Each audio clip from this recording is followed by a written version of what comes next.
सवाल पर आप वैसा ही दिख रहा है, जो बात ओवैसी साहब कर रहे हैं, आप अल्पसंख्यक क्या केवल मुसलमान है क्या? आप और अगर है तो सिर्फ आप मुसलमान की पार्टी है, ये भी कबूल लीजिए। इसमें फिर बुरा क्यों लगता है सर, जब ये सीधे तौर पर पूछ लीजिए कि मुसलमानों को काटते हैं आप? अरे भाई, तो अर्पिता जी सुनिए, अर्पिता जी सुनिए, अभी भी आपने सारे मिनिस्टर गिना दिए जी मध्य प्रदेश से जीत कर आती हैं। हाँ, क्यों नहीं मुसलमानों की बात करेंगे? सन ऑफ मल्ला को जगह मिल रहा है, सन ऑफ गांधी को जगह मिल रहा है, सन ऑफ कुशवाहा को जगह मिल रहा है, लेकिन सन ऑफ सीमांचल को क्यों नहीं मिल रहा है? मुसलमानों की आप बात कर रहे हैं। अरे भाई, मुसलमानों की पार्टी है।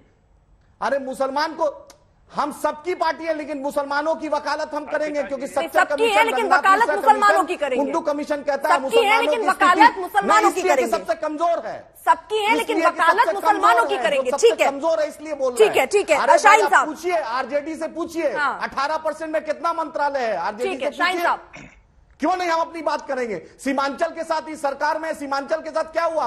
अलीगढ़ मुस्लिम यूनिवर्सिटी का क्या हुआ? ठीक है सर, जवाब ले लेने दीजिए शाहीन साहब। जदयू की सरकार है, बतलाइए अलीगढ़ मुस्लिम यूनिवर्सिटी का क्या हुआ? हाँ ठीक है। देखिए, अभी मेरे पास सिर्फ 5 राज्यसभा हैं, इसमें 2 मुस्लिम को राष्ट्रीय जनता दल ने दिया है।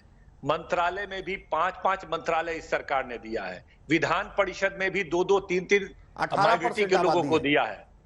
ठीक है, जितने भी मेंबर हमारे हैं उससे हिसाब से आप देखिएगा तो हम जितनी हमारी आबादी है उससे बढ़ करके राष्ट्रीय जनता दल ने देने का काम किया है। चाहे विधानसभा में मेरी संख्या कितनी है, विधान परिषद में संख्या कितनी है, राज्यसभा में संख्या कितनी है, उस हिसाब से माइनॉरिटी का हिस्सेदारी उसकी आबादी के तरह संख्या के अनुसार ज्यादा देने का काम किया है। कैलकुलेशन सही रखना चाहिए। दूसरी बात साफ तौर पे कहना चाहते हैं, पूरा कैलकुलेशन सही है। ये बताना चाहते हैं कि भाई आप बी टीम तो अभी ओवैसी साहब कह रहे थे कि हमको पूरा देश कहता है बी टीम भाजपा के हैं, पूरा देश। हम लोग कहां कह रहे हैं? हम लोग कहां कह रहे हैं? तो अभी ओवैसी साहब बोल रहे थे। और देखिए ना, अभी हम 2000 से हारे और सब जान रहा था कि आप 5 से 10,000 वोट लाएंगे। वही वोट आएगा जिससे भाजपा जीतेगी। अभी गोपालगंज में एमआईएम के कार्यालय में जश्न मन रहा है। आप खुद पता कर लीजिए, आप उसके प्रदेश अध्यक्ष हैं। जश्न क्यों?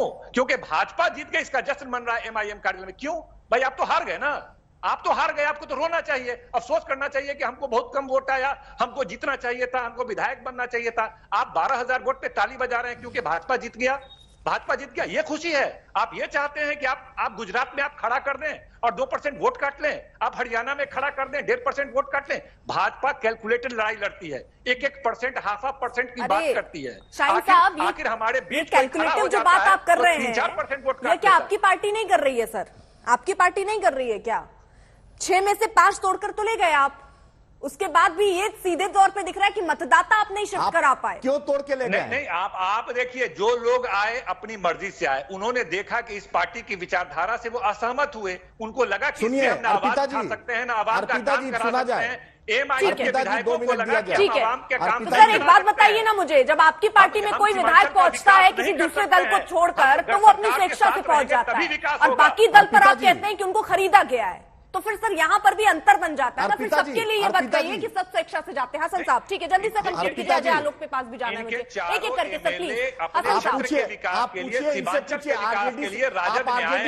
उनको पता है कि राष्ट्रीय जनता दल ही सीमांचल का विकास करेगा। उनको पता है, इसलिए चारों एमएलए आए हैं। शाहीन साहब एक सेकेंड जवाब। हसन साहब आरजेडी से पूछिए, आरजेडी से आप पूछिए, मेरा 4 एमएलए तो जब नीतीश जी भाजपा पर इल्जाम लगा रहे चिराग पासवान पर कि चिराग पासवान ने कैंडिडेट खड़ा किया तो नीतीश जी बेचैन हो गए। जब भाजपा कांग्रेस का एमएलए तोड़ती है तो बेचैन हो जाते हैं। एमआईएम का एमएलए इन्होंने तोड़ा तो क्यों नहीं जवाब दे रहे हैं? अगर है हिम्मत राष्ट्रीय जनता दल में तो चारों एमएलए को रिजाइन करवा के सीमांचल की जनता के बीच ले जाएं, सीमांचल की जनता जवाब देगी। है हिम्मत, ओपन चैलेंज कर रहा हूं। चारों एमएलए, इन्होंने शहनवाज साहब का टिकट काट दिया था, और तीनों बहादुरगंज हो, बायसी हो और उस कोचा धामन हो और जो की हो, है हिम्मत तो रिजाइन करके दिखलाए राष्ट्रीय जनता दल के। तब समझे 80 एमएलए को कैंप करा दे वहां पर, अपना 10 मिनिस्टर को कैंप करा दे। सीमांचल की जनता के साथ इन्होंने धोखा दिया है, सीमांचल की आवाम के साथ किया है। अलीगढ़ मुस्लिम यूनिवर्सिटी का क्या हाल है? अलीगढ़ का बनाएंगे बतलाएंगे सरकार में। बाढ़ की समस्या है सीमांचल की, आप किसी को जिता यही सवाल यहाँ पर, ये पूरा मुद्दा जो मुसलमानों के लिए किसने भला किया, और जब कह दीजिए कि आप मुसलमानों की पार्टी है तो बुरा लगता है। अजय आलोक साहब एक सेकंड, मैं दोनों लोग प्लीज रुक जाइए, शाहीन साहब और हसन साहब एक सेकंड। अजय आलोक जी के पास अभी तक मैं नहीं जा पाई हूं। अजय आलोक जी, आप इसको किस तरीके से देखते हैं? बीजेपी की बड़ी जीत, या ओवैसी के चलते ये बड़ी जीत, या महागठबंधन पर भारी पड़ रही है अब बीजेपी? देखिए, सबसे पहले तो राष्ट्रीय जनता दल और अनंत सिंह जी को बधाई और भारतीय जनता पार्टी को बधाई, दोनों को सीट जीतने पे। देखिए, संदेश बड़ा स्पष्ट है। अभी तो आपके टीवी चैनल पर बैठ के दोनों लड़ने लगे, एआईएमएम और आरजेडी, कि मुसलमानों को ज्यादा रिप्रेजेंटेशन कौन दे रहा है, मुसलमानों के लिए ज्यादा कर कौन रहा है। तो सिर्फ मुसलमानों के लिए करना है, तो प्रायोरिटीज डिफाइन होती है, जनता सुनती रहती है। इस चुनाव का सबसे बड़ा संदेश ये गया है कि सबने सेंधमारी की है एक दूसरे के वोट में। गोपालगंज में आरजेडी ने एक्सपेरिमेंट किया, वैश्य कैंडिडेट बनाया, जो कि ट्रेडिशनली से हमेशा से यादव सीट रही है।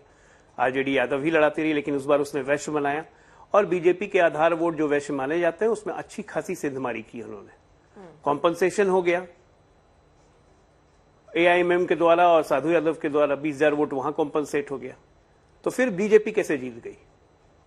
बीजेपी जीती ऐसे क्योंकि जेडीयू का जो आधार वोट था अति पिछड़ों का और बैकवर्ड कंसोलिडेशन का जो वोट था, वो बिना मांगे हुए भाजपा ने ग्रहण कर लिया। मोकामा सीट पे देखें हम लोग, पिछले बार अनंत सिंह की मार्जिन 35,000 थी, 79,000 वोट लाए थे। इस बार 78,000 वोट लाए हैं, मार्जिन है जीतने का 16,000। 64,000 बीजेपी पहुंच गई, 63,000 कुछ वोट। ये कहां से हुआ? वहां भी जेडीयू का आधार वोट बीजेपी ने ग्रहण कर लिया। तो इस पूरे चुनाव में दोनों पार्टियां एक एक सीट जीत के बहुत खुश हैं, लेकिन सबसे ज्यादा अगर राजनीतिक रूप से चोट लगी है तो वो जनता दल यूनाइटेड को लगी है, क्योंकि उनका आधार वोट इस गठबंधन के बाद ऑटोमेटिकली बिना मेहनत किए हुए बीजेपी की तरफ मुड़ते जा रहा है। तेजस्वी यादव के लिए चिंता की बात यह है कि उनका गृह जिला है, एक मैसेज ठीक नहीं जाता है, क्योंकि उसके लिए उन्होंने मेहनत भी बहुत की थी। हालांकि आरजेडी का बहुत वोट बढ़ गया है, पिछले बार की अपेक्षा इस बार बहुत वोट बढ़ा है। इनको वैश्य का कॉम्बिनेशन बिल्कुल बहुत अच्छा भी गया है, लेकिन जब तक बिहार में अति पिछड़ों की आबादी लगभग 42% है, जिनको हम पचपनिया कहते हैं, अगर ये 70 से 80% भाजपा की तरफ मुड़ गया तो आने वाले चुनाव में बीजेपी और महागठबंधन कहना बेकार है, आरजेडी और बीजेपी की डायरेक्ट लड़ाई होगी, क्योंकि बाकी किसी पार्टियों का कोई वजूद वहां नहीं है। ये बड़ी बात कह रहे हैं आप। एआईएमएम में है, वो अपने आप को लिमिट करती है सीमांचल पे, वो वहां पे अपने आप को लिमिट करती है सीमांचल पे। और सीमांचल में उनकी पकड़ है, जिसकी वो बात कर रहे थे कि सुरजापुरी मुस्लिम की। ये आबादी सुरजापुरी मुस्लिम की जो है, ये बांग्लादेश से माइग्रेट होकर आके बिहार में, बंगाल में बसी हुई है, और निश्चित तौर पे एआईएमएम का इसमें वजूद है।